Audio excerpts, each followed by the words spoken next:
Hello, Isn't It Romantic Book Club and Midnight in the Garden Readers Group. We're so excited to be with you here today for our Authors Roundtable. I am Diana Muñoz Stewart. I write romantic suspense for the strong of heart. My new series, the Bad Legacy series, the first book is out August 18th, and it's called Broken Promises. And I welcome to all my fellow authors today. Thank you. I'll go next. I'm R.L. Merrill, and I write contemporary, paranormal, horror, historical, anything that, kind of tickles the fancy. I actually have two new books coming out June 22nd. One is part of a funny paranormal series with Robin Peterman, the Magic and Mayhem universe, and it's called Gator Me Twice. Yes, they're alligator shifters. And the other book is a charity anthology called Love Is All, and all of the proceeds are going to the Marsha P. Johnson Institute to promote awareness about Black trans folks. And I'm really excited about that anthology. It'll be a limited time release. And when does it come out? June 22nd. June 22nd. And what's the name again? Love Is All, Volume 3. Okay, good. Well, we'll look for it. Thank you. Today, yeah. Okay. Hi, guys. I'm Adriana Anders. I write contemporary romance and romantic suspense. My most recent book was Whiteout, which takes place in Antarctica. And it is the first of the Survival Instinct series, which are survival romances. I am talking to you today from France on the coast of Brittany. And while the weather is gorgeous, it's also extremely rainy. So if you hear like pounding at some point, it will be probably, another storm. Oh, wow. That's me. My name is Maria Vale. I write paranormal romances. The fourth volume of The Legend of All Wolves is coming out August 25th. So it's called The Season of the Wolf. I usually live in New York, but right now we are in upstate New York, trying to actually allow my kids to get outside every once in a while. Okay, well, sorry, guys. I'm trying to read my questions here. So Karen Von Marks asks, how did you each get started writing? So maybe Adriana, will start with you. Sure. So, it's kind of a long and circuitous story. Probably most readers and writers have this experience where you're really young and you're reading something and you just love it, or you're reading something and you hate it and you think, I can do this. And my thing when I was a little kid was that my parents hated that I read romance. And it was my big secret. And I would read just dozens of books. And when I went away to college for music, so totally unrelated, they looked under the bed and it was filled with library books that they had to pay the fines on. So the long story is that I became an author because no matter what else I tried to do, and I've done a crap ton of things in my life, writing is the thing that I've always come back to. And when I finally finished a novel, I had just had my second child, and I was in a job that I hated. And I had to go back to work after, 2 months of maternity leave. And I realized that if I didn't do it then, if I didn't write something and finish it and close out a book, that was it. It was my last chance. So I had my baby on my boob and I was nursing and I was just typing madly and I wrote a terrible book, but I finished it. So that's my origin story. I'm sure it wasn't terrible. Oh, it was bad. No one will ever read it. I submitted it to somebody and it didn't get accepted, thank goodness, because that publisher is no longer in existence. But then my second book got bought. And so, one thing led to another. So, yeah. What about you, Ro? How did you start? Well, I'd been really sick for a long time, and I had pneumonia and a sinus infection that required surgery. And it was kind of the culmination of a really bad year and a half of work. I'm a high school teacher, and I had to leave my kind of dream job, and I took a job teaching a self-contained middle school program. Me and 15 middle schoolers all day. I had an aide who was fabulous, but yeah. And so by April, I was so sick I couldn't work. I had to take disability, and I was really bitter. And after the surgery, I still wasn't feeling well. And so I just started writing one day, and it was this total, not really revenge book, but it was like a woman who was in the same situation as me and had lost the job that she loved because somebody sabotaged her career, kind of thing. And so it's very autobiographical. It actually changed a lot before I self-published it, only this year, and that was 2009. So I sat on that book for a long time. Wow. So yeah. That's a good story. Great. I wrote other things and self-published, and then I was published by Dream Spinner for a couple of years, and now I'm back doing it by myself for a while. So, yeah, that's a nice story. Way to change negative into a positive. Exactly. It certainly has. It saved my life. Yeah. Wow, that's huge. That's huge. And Maria? I started very late. My first book was published when I was 57. So, just to tell anybody out there who's thinking about it, it really is never too late. I had always thought I was going to be a reader because I'm a firm believer that you need audiences. It's like I never wanted to be a musician, though I like going to concerts. And I felt the same way about writing. Then again, I had a child. I was in Berlin. My German was not great. It was very hard to break into any kind of sort of community. And so I had this tiny baby. I had a kid in middle school, and I ended up just writing in the sort of time in between. Because aside from the occasional Deutsche Telekom visit, really, I didn't have a social life. And I finished a couple of books, and I thought, okay, the ability to finish is everything. Yeah. It's not whether it's great or anything else. It's just that you've brought it through to the end. Yes. Anyone can start a book, right? Bringing it through to the end, whether it's good or not. And that was not good. Like most people's, I think that was not good. It was so not good that I didn't bother to submit it. And so who knows what it's like now.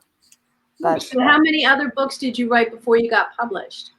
I then went on and wrote, that had been a YA, and then I wrote 2.5 volumes of a YA, which actually I sent over the transom because I didn't know how these things worked, and I got a sort of tentative nibble from an agent, enough for them to send it out, and it got rejected. So that was rejected, and then 3/4 of another romance, which I then dropped once I started thinking about this one. So and this is I've got 4.5 books out there. Yeah, that's. And I always think about my old books, like I could go back to that. I could, Right. Yeah. So I started kind of just like you. I was a kind of isolated. I had 6 kids. This is before my 7th. Right. And I was, I was kind of going a little bit bonkers. I didn't, the family thing is great, but you need a creative outlet. You need something. So I just started writing, and after that I went to my MFA program, and then I got my agent, and then I got published. So, but it was a long journey. It was a long journey. But so now Gina Jones asks, how long each of you have been writing, and if this is your day job? Oh. Go ahead, Ro. Yeah, well, so I started the first book in 2009. So it's been just almost 11, it'll be 11 years in August that I've been writing. And I never thought I was going to ever be a writer. That was never anywhere on the horizon. Not something I dreamed about as a child, anything. I'm still a teacher. I teach part-time. I just finished year 26. And I teach independent study at Promise Youth. And I love my students, but it's a really, really, really difficult time to be a teacher. And it's getting old. The crap that we have to put up with, it's getting old. And again, like, I feel like writing has saved my life, because if I didn't have that to look forward to and to kind of keep me nourished and fulfilled, I think I would be just like, I don't know where I would be, but not in a good place. Because part of the question was, how do you, if you do have another job, how do you balance? And you're basically saying the writing helps you balance your job. Yeah, yeah, it does. It's something to look forward to. I feel like, because I teach 3 days a week. However, during this shelter in place, it's been 7 days a week, because my students have no boundaries. And so like, they're texting at 10 o'clock at night or 7 o'clock on a Sunday morning, like, hey, I have a question about blah, blah, blah. And I'm like, well, I don't really have anything else I'm doing, so I'll answer, I love my kids, and the fact that they still did all their work. I mean, we had 30 graduates from my little program this year. So, the fact that they kept working through all of it was great. And so, my next 2 books will be 28 and 29 published works. Wow. 2014. So yeah, it keeps me sane, sort of. I mean, that's relative. But it's about equal. It's like the day job is Monday, Tuesday, Wednesday. And then as soon as I'm done, I click over and I'm that until Sunday, along with being mom to 2 teenagers and wife and daughter and all that. And Maria, what about you?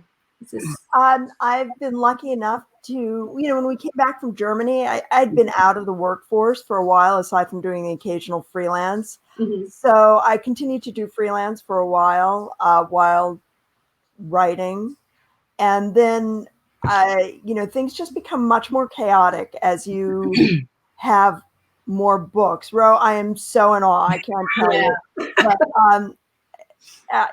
so really right now I've put the freelance writing on hold.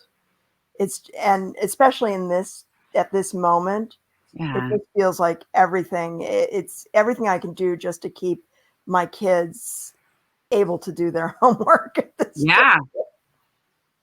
Yeah. Well, hi to Laura out there. I know you have to get going, so I wanted to say quick hi to Laura before I asked Adriana. So do you work or? No, yeah, I'm not working a job anymore. My only job is writing. Right. When I lived in the US, I was writing, but we moved here almost 2 years ago. My husband's French and I'm half French. And so we decided to move here, to move our kids here. And we wanted our kids to be a little French. And then there's some other advantages. So we could both do what we do, anywhere. So we moved here and I quit my job before moving. And it's sad because I loved my job. And I actually feel like I got more writing done when I had a full-time job. Yeah. I worked 4 days a week and I wrote 1 day a week. And those writing days were like, 10,000 word days. I would sit in the coffee shop for 8 hours and just pound out the words. Wow. So I was much more focused today. And obviously right now, everything is sort of crazy. So it's hard to gauge what life is really like, when we're taking care of kids and trying to teach them and stuff. But I started writing maybe, I've been writing for a long time, but I finished that first book in 2013. And then I got my first contract in 2015 and the first book came out in 2017. And I think I have 9 or 10 books out. Some of them are novellas. I have like 4, maybe 5 that haven't been published, 2 that don't deserve to be ever. I can't even read them. One of them, I cannot read it. It's so bad. So, you know. Yeah. We should do that one time. We should get together and read like excerpts from our worst. Oh, That would be so much fun. Now, I do want to clarify that my amount of publishing, a lot of those are novellas or short stories. So they're not all full length. So yeah, that makes it feel a little bit better. Thank you. Because that's a lot of words, Ro. That's a lot of words. It is. No. A lot of them were shorter. I did a lot of anthologies with a lot of different folks, and the group project that I do are like 40,000 max words. So no, they're not all full lengths. Okay, all right. I was doing some mental calculation and thinking, in the number of years, how many books are you doing per year? And that was just too much. I know, right? Yeah. Oh, well, but look at somebody like, Maisie Yates or Nana Malone, I think, does like 10 books a year or something like that. I hear what you're saying, though. Like when you're working, I feel like I'm more productive. So now this last week was my first week of summer. How many words did I write? So, because when there's not that schedule, when you don't have that compressed time, that's absolutely true. Done, yeah, it's harder. The last book I wrote, probably 70% of the words in the last 3 weeks before it was due, and I had it for a year. And oh my God. I rewrote it so many times, but those last 3 weeks were just intense. I wasn't sleeping. Are all procrastinators? I mean, do you guys find that you might procrastinate a bit? Yeah, I am. It's not even procrastinating, I don't think. It's just that, when you have time in front of you, then, you sort of go back over things. You diddle with little words. My writing is so slow when I don't feel the urgency. Yeah. And I think that's part of why work is so important for giving you then that there's an urgency to that 1 hour of writing time that is missing if you have 4 hours of writing time. So I think that's so you don't have like a discipline, like I'm going to sit down I have a friend who sits down from like 10 to 4 every day, and that's her writing time. And I think, how? Also, my husband works at home, so there's an enormous amount of sort of start and stop. We're together a lot, and sometimes, I just don't get that much done. Yeah. I really the distractions are just, oh my God. With 4 people in 1,000 square feet with one toilet and a dog and 2 cats and a snake and a lizard. It's constant distraction. So this has not been productive time at all. No. What about you, Diana?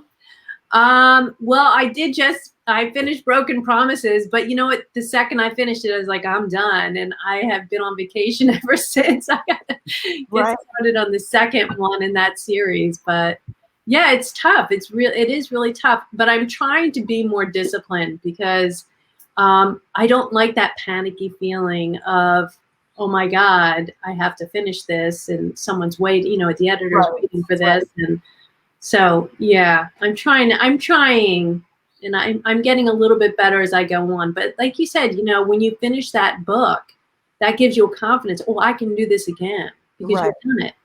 Right. You're a closer. I felt like I couldn't close, like that's it. I'm just not a closer. I went to college, but I didn't think I could go to grad school because I didn't think I could write these long papers that you had to write.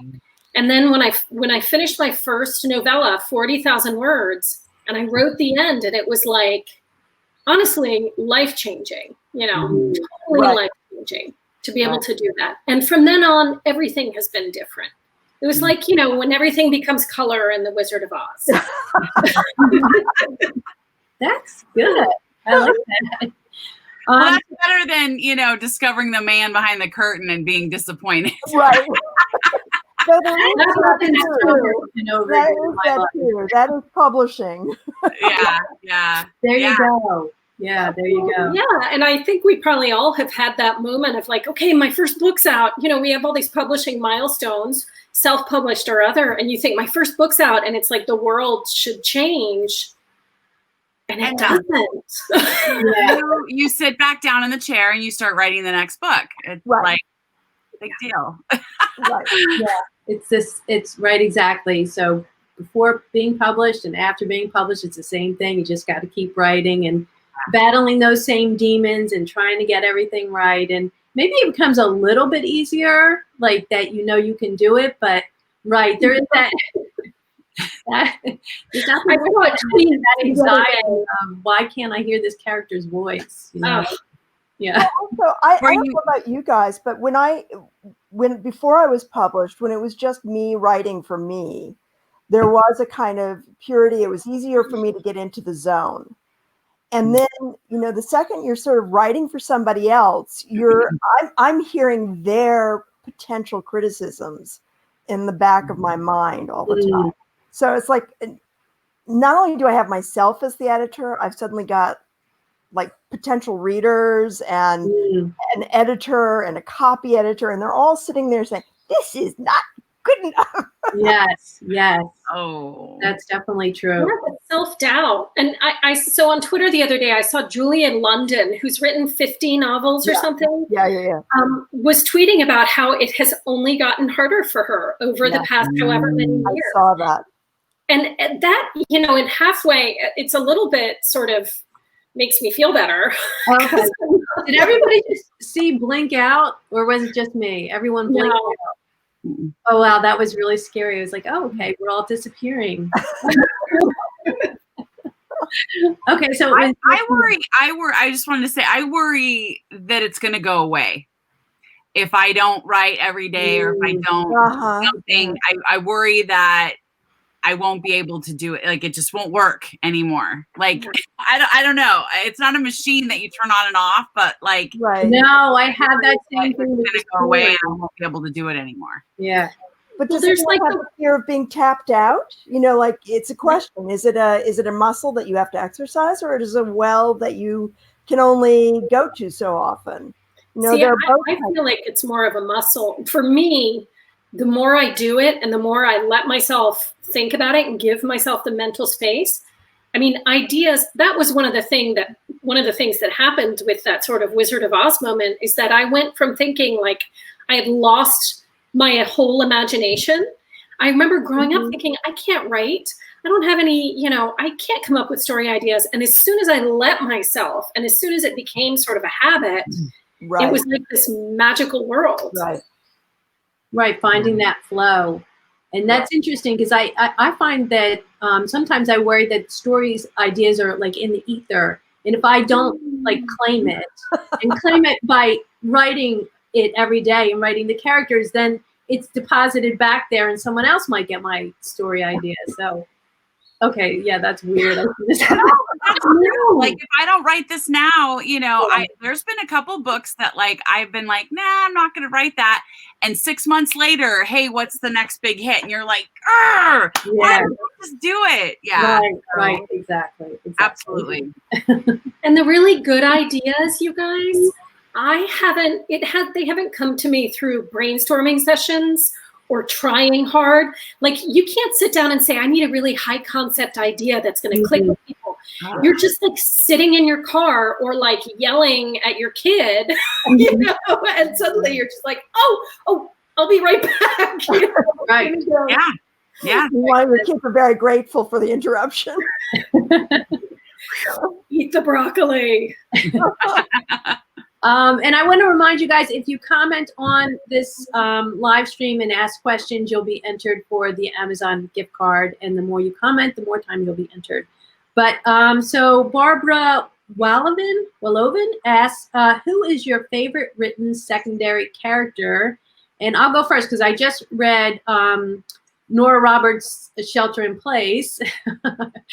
And she had a character named Cece who was a grandma, and she was a hippie, and she was an artist, and she was a little bit psychic, and I just adored her. She was fantastic as a secondary character, and also as a secondary, somewhat psychic character.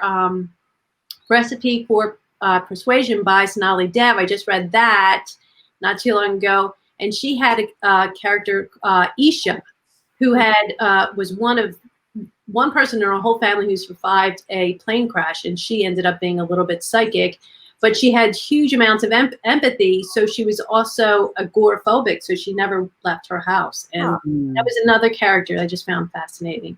But you don't have to, you can do your own works too. So. Well, the older people, so I have a hard time recalling names of books and characters. So I'm terrible about that. So I was thinking about like what appeals to me when I write a secondary character, and all of my favorite ones in my books have been sort of eccentric older people. The book I just turned in, the first editor who read it called the secondary character like a kick-ass Betty White, you know. Oh, I love that. So she's a kick-ass lesbian Betty White who like takes over. Well, I won't tell you anything else, but I really like, and you know, the thing is we think about these secondary characters as being like over the top or kind of eccentric, but I know so many intensely interesting people like that in real life. I don't feel like we're exaggerating, you know? Right. Yes, that's true. I agree. My favorite character to write was, and still is always Leonora, who teaches human behaviors in the wolf pack. And she studies humans as a sort of alien species and does her best to make her wolves able to understand, or at least pretend. They don't really understand humans, but they pretend to put on just the actions and the language and the clothes.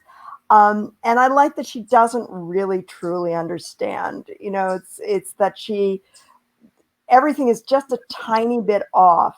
So she uses a straw in her coffee mug because she's trying to teach that a straw is used for sucking up drinks. But so she's quirky. You know the fine points of being human. So she gets a lot of things wrong, and I like her.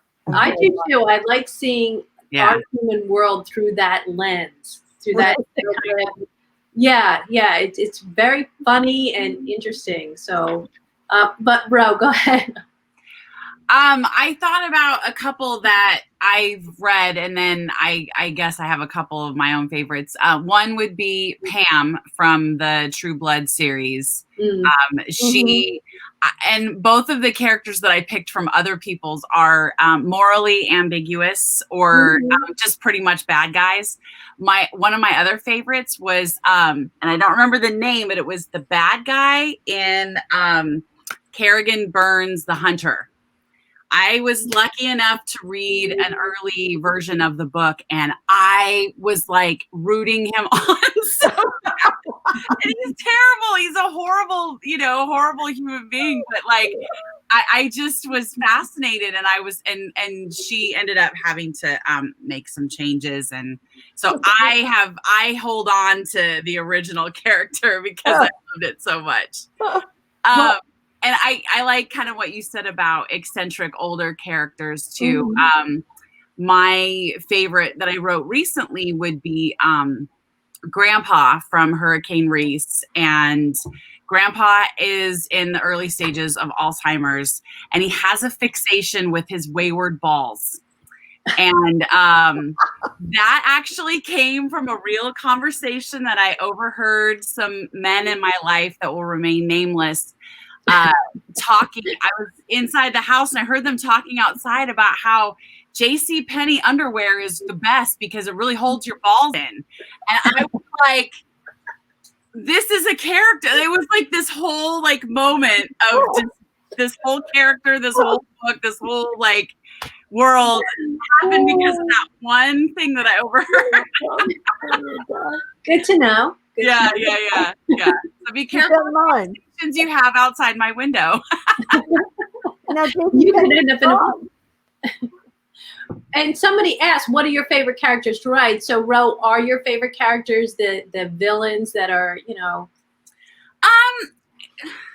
See, but when I write my own stuff, I have a hard time being mean and being bad. So I have dabbled a little bit in villainy, I guess. I have one series that I started writing with some friends, and it's a historical horror, and it's about these four brothers who are trying to find silver in Nevada territory before, like, right around the same time as the silver rush, and they discover something else underground that's not silver. And I can't say too much without like going really into it, but it changes all of them and makes them a little bit evil. So they kind of have to deal with that. And one of them struggles more than the others with trying to remain a good person while they have this evil inside of them. And I love that idea. That's great. Yeah.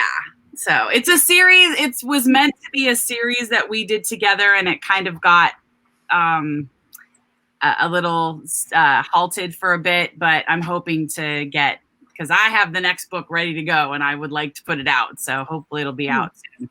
That sounds great. Adriana, what about you? What's your favorite character to write? So I'm not a very intellectual author. I'm definitely somebody who writes more on instinct than anything else. I remember a driving instructor telling my parents, who were like worried about me learning how to drive, just saying, she knows how to drive. She's been watching you drive for 16 years or whatever. And that's how I feel like I write. Like, I know that that's going to happen at some point, and the timing, I'm really bad. And I always try to outline and it always fails miserably. And I think my characters are the same. Like, I always try to write these different characters, and then I'll have a little piece of this and a little piece of that. And in the end, there are always some sort of core elements that are the same to all of these characters. And I don't even realize it until I'm done writing the book. But the book that I just turned in, Uncharted, which is the next one after Whiteout, which is the one with the Betty White character, also has the hero is just like the best person that I've ever written. He has given literally his entire life up for the good of mankind. And he's like this giant Yeti kind of character, and he's this big, really gruff guy. And, I think I might have a type. You know what I mean? So do I do it on purpose? No. But, at some point, my characters are going to show these colors, and my heroes are almost always doing things for the betterment. They're sort of super ethical marshmallows, but like with really tough exteriors. And I love that. And I can't help it. So. Well, we love to read those characters. Yeah. Wonderful. Maria, so you already kind of answered. Do you want to dive into it again, or? No, I'll just say, to me, the whole point of doing paranormal is that paranormal is sort of beside normal. You're not quite in the world. You're looking at the world from the outside. So, I write my books mostly from the perspective of wolves, not any of the humans involved in the story. I'd like to. Another book that I have is written essentially from the perspective of death. So he's looking at what it is to be mortal. So I like to write from the outside looking. Like Meet Joe Black. Right, sort of Meet Joe Black, but Meet Joe Black was much more, this guy really has no clue. Has no clue. Oh, that's probably fun. Yeah, so eventually I'll probably self-publish that. Oh, that'd be great. Adriana, I'm like you. I like to write. I like the men that have a deep morality about them, and very heroic. And I think a lot of times they describe these men as beta, or the cinnamon buns. But I think that it's more like a combination alpha beta. Like they have masculine characteristics and, you know, that you would be familiar with, but they also have kind of like a tender-hearted you know, center that makes them very appealing to me because, Right. yeah. So those are my favorite to write. And someone else has asked, do you seed your secondary characters in, consciously seed them in, because you know that they're going to be in the next story? Sometimes. I've been asked, so my publisher, this whole series was sort of planned that way. And my publisher requested that of me. But it's something that I think we all sort of do naturally because I don't know about you guys, but I write a character and I end up really liking them. Even the bad guys, you know. Right. You know. I really wanted my bad guy in this book to be like a hero in the end, but I couldn't do it. You know, I couldn't make it happen. So you get so invested, you know, and you want them to have their story. Right. I mean, I will just say that when I wrote The Last Wolf, I didn't understand publishing well enough to know that really you don't write just one book. Standalones are kind of a rare thing. And so I wrote that and then was only told, then I sold it as a trilogy, which then grew into more books. But I had to go back and search characters who would then show up later. And in fact, it was terrifying because, you know, the copy editors keep a spreadsheet of your various characters. And they had information about a character, about Varya, who is the main character of the third volume, that was from a previous edit. And they reinserted this, like she had come there with her mother. And suddenly I was panicked. I thought, wait, didn't I change this? Hadn't I changed? So no, I did not have it as well thought out as everybody else did. So for the next book you did, right? Because then now you're aware I've got to write. Yes and no, because I only had a contract for 3 books. So then I have to sort of glom something onto the end of the 3rd book. That will make the 4th book make sense. No, only the 3rd book makes sense. You know, that was actually seeded in the 2nd book. So that was fine. But none of my others have been so clearly thought out. Well, and so mine, I find that I just fell in love with them too. And I actually have characters I'd like to go back sometimes. Do any of you have characters that you think, well, I need to tell their story? Is there anyone who you feel that, you know? I have a book that I wrote before. So while my agent was submitting my first series, the 2nd book in the series was going to be about the main character's sister. So this was the blank canvas series, my first series. And I'd written, 75,000 words, more than 3/4 of the book. And my editor said, no, this doesn't really fit in with the series. So I have a book, and I think I'm, probably going to self-publish it because that's the book everybody asks me for. Because you know what? Readers don't care about a series theme. They fall in love with the characters. Right. Yeah, that's absolutely true. That's absolutely true.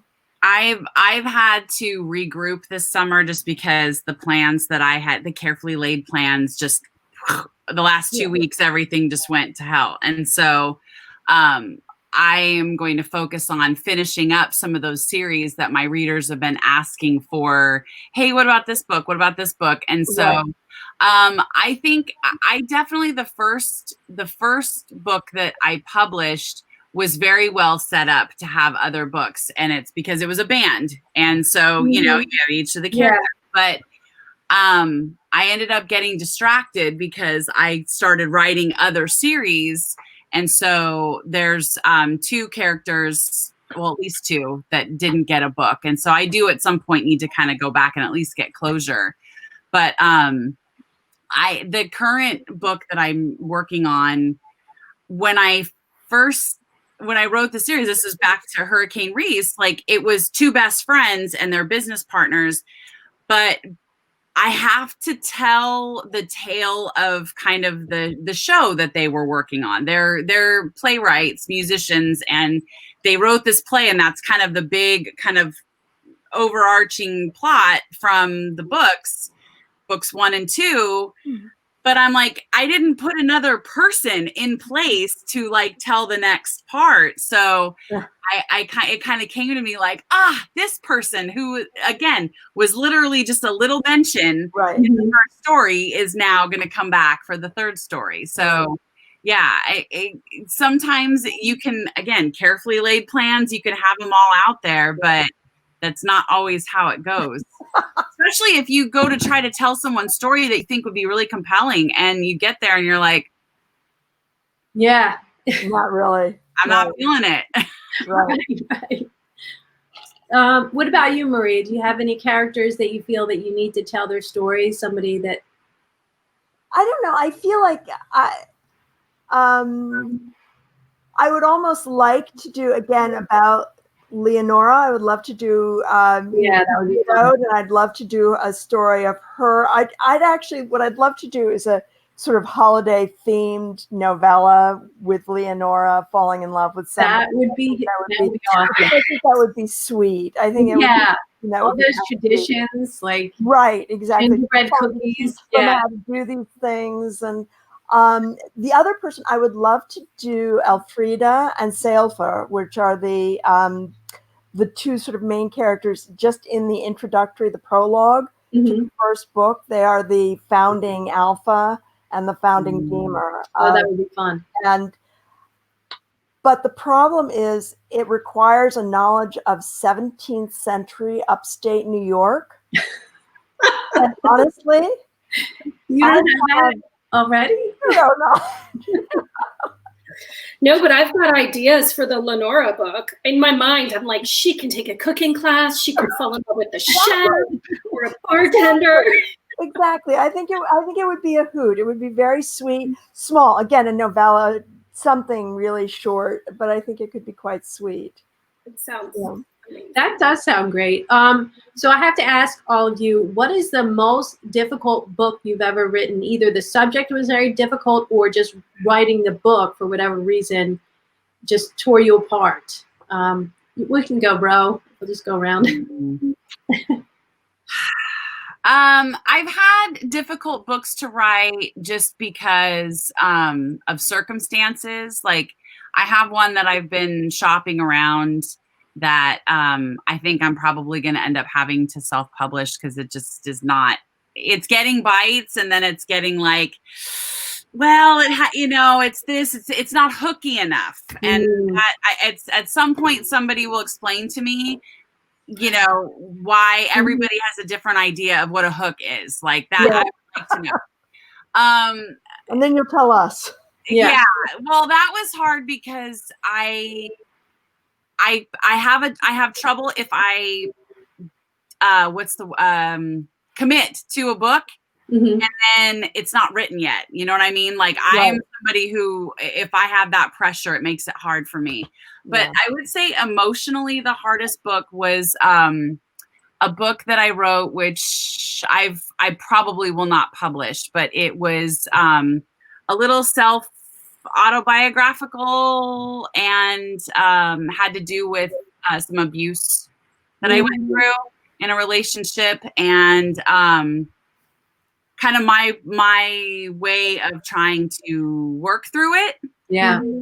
And I think what I came out with is not appropriate to share with the world because that's a hard thing to give a happily ever after to. Right.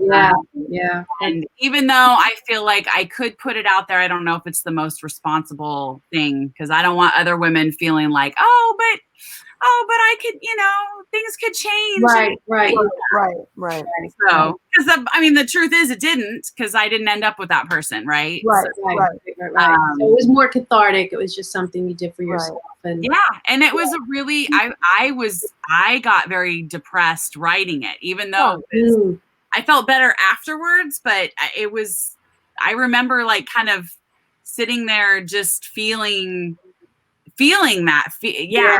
I was writing it. So yeah, that was not pleasant. And I love the book, but I don't feel like I should put it out there. So it's. Well, but maybe you can mine it for things in some future book where you need to have that kind of emotional impact. Mm-hmm. You know. Yeah, that's a great idea.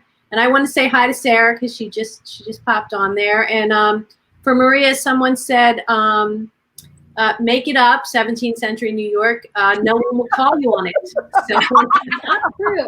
Somebody will though. None of us know what 17th century wolves were going through. So, you know, who knows, right? People call you on everything. I have a good friend who's a Joanna Bourne, who writes historicals, like French spy historicals. Mm-hmm. And she gets emails all the time from people telling her that things are not right. And she's super intensive in her research. It's like, oh my God.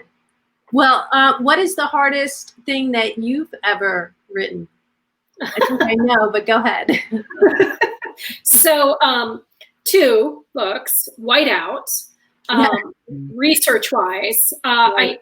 It's like the confluence of situations too, because there's, I've got a huge move, I've got my family, I've got my kid who's having issues, all this stuff happening, and I have to research Antarctica that I've never been to, and we're moving to another country, and I'm living with my parents for 6 months before we moved because we sold our house too fast, and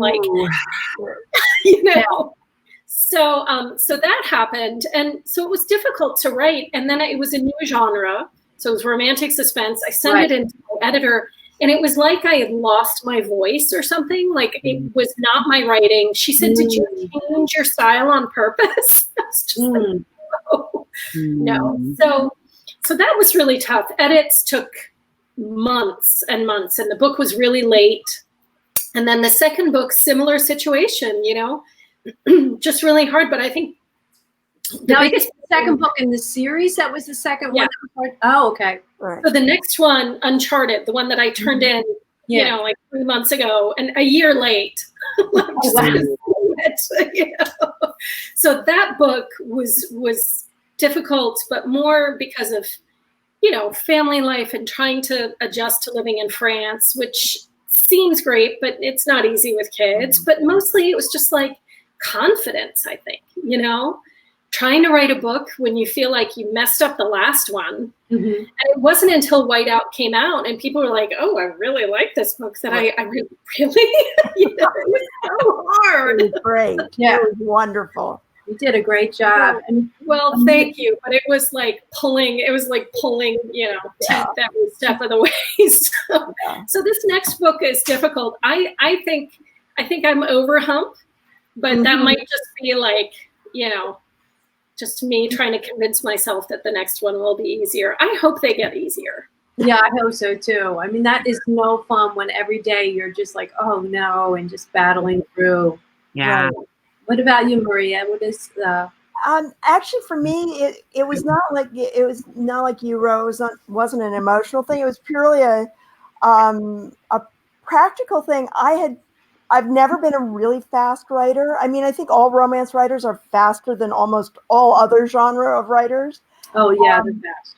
So, maybe by comparison with other writers, I'm fast enough.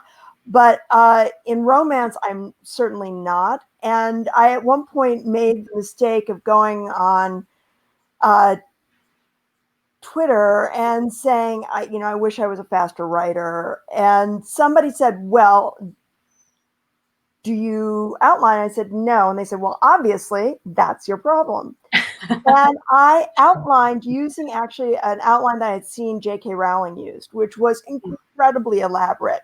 It had different columns for every single different. It had weather. It had character motions. It had everything in it. It was incredible. But the problem was I had put so much work into that as the characters started to develop and they weren't doing the things that were in my outline, I was sort of taking them by the neck and saying, you come back here and you do what's this, because I have put a lot of work into this, and by gum, you are going to do this. And I was fighting with my characters the entire time. And finally, I just threw out the outline and said, okay, you win. Yeah, you have to. Exactly. I can't do this. So, I mean, the one thing I got from that was not what works for one person does not work for everybody. Absolutely. Yeah. I've tried several different methods, and I tell you, if I sit through one more goal, motivation, conflict workshop, I get it, but like the way people are so stringent, I'm like, that's not how. And when I try to put it in all tight like that, sometimes they do, sometimes it happens the way it's supposed to, but so many times I just get frustrated and I put things down. What about you, Diana? Maria's on the move. Maria has to plug in. Oh, okay. No, but you know what? The last book I wrote, which was the first book in this new series, was really difficult for me because I have a character who, and I'm used to writing very competent, bold women. And I had a woman who was like that, but she was also simultaneously coming out of an emotionally abusive relationship. So, and now, even though I know how that's possible, and it was hard to kind of give that to the reader, to give the information I wanted to the reader, to have her not look like she had like a split personality. She was one way, but so that was kind of difficult. And I found myself at times like, doing research and reading books and trying to find a way to kind of, convey what I needed to convey. And that just gummed up everything. Sometimes research helps you. Sometimes it just weighs you down, especially when it seems so important, to get it right. Right. So another question is, have you ever gotten reader's block? So not writer's block, but have you ever not been able to read? Yes. Yeah. Yeah, go ahead, Adriana.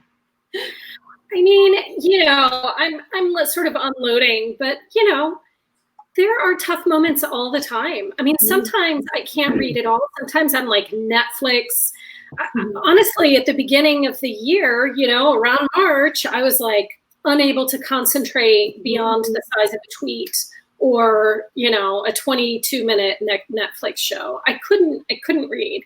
And then there are times when I can only read like really short erotic stuff, or or like really deep, it just totally depends. So definitely, like food, what am I in the mood for? Right. Yeah, like mac and cheese my whole first pregnancy. Yes. And I have celiac. Oh no. I didn't know it back then. Oh no. Oh God. What about you, Ro? Have you ever had reader's block? Yeah. Right now. For two reasons. One is, I'm looking for something comfortable because the rest of my life is chaos. So I want something comfortable. But also what I tend to do, it's so bad. For example, I've been listening to Red, White, and Royal Blue. And it's fabulous, and I love it. But I got to a point where I was like, ooh, that dark moment's coming, and I can't handle it right now. And I haven't listened to it. And I do that. I did that with J.R. Ward's The King. It's just like, I don't know how many books ago, but I got like I was starting, I'm like, oh, somebody's going to get hurt and I don't want to read it. And so I put it away. I haven't read anything of hers since then. And I'm like, but I know I love those books. So I can't feel that hurt right now. So I hear what you're saying, Adriana, that like, the shorter or the stuff that I know is just going to be just that little bit that I need to move on, inspirational. Yeah. But sometimes I get to that point, and I'll reread stuff during that. So like I have reread a couple books that I know are favorites, but I've bought so many books over the last couple months to like support my friends and stuff that I know I would love. And I start trying to read it and I'm just like, what just happened? Yeah. Like, did I hear somebody say, Mom, let's go watch TV? Like, yeah. And I never watched TV. I haven't watched TV in years because of writing. And I've watched more TV since we've done this, Shelter in Place. Right. Well, Sarah Wentz says that she's been watching the same movie over and over for 2 months. I want to know what movie it is. Yeah, exactly. Yeah, exactly. What movie, Sarah?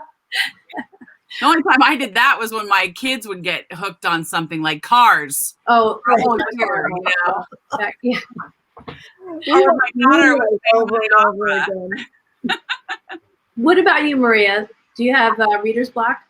I not so much reader's block because I will also ever after. Okay.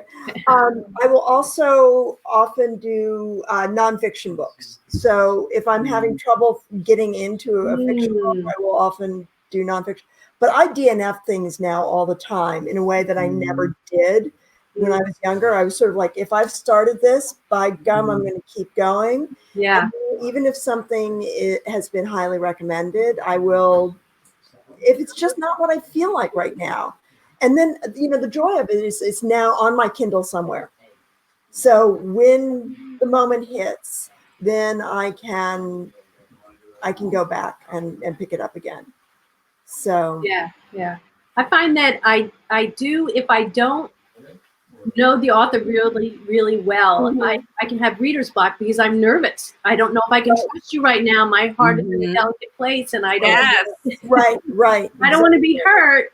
But if I know the writer and author, and I'm very familiar with them, so I can read a Nora Roberts, because I know she's going to be delicate with me.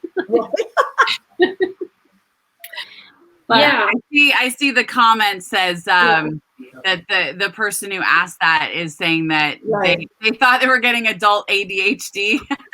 It's just the times. Yeah, absolutely. And it can be personal or it can be, what's going on in society. So absolutely, I think that's the case. And I keep trying to get that across to like my own children who are having trouble, focusing on things. My daughter's 18 and she's trying to read books this summer because it's her last summer before she goes away to college to like really, and I'm like, it may not be the time. What's going on around you is not kind right now. And if you're struggling, then it's going to be hard to focus on anything. So don't beat yourself up about it.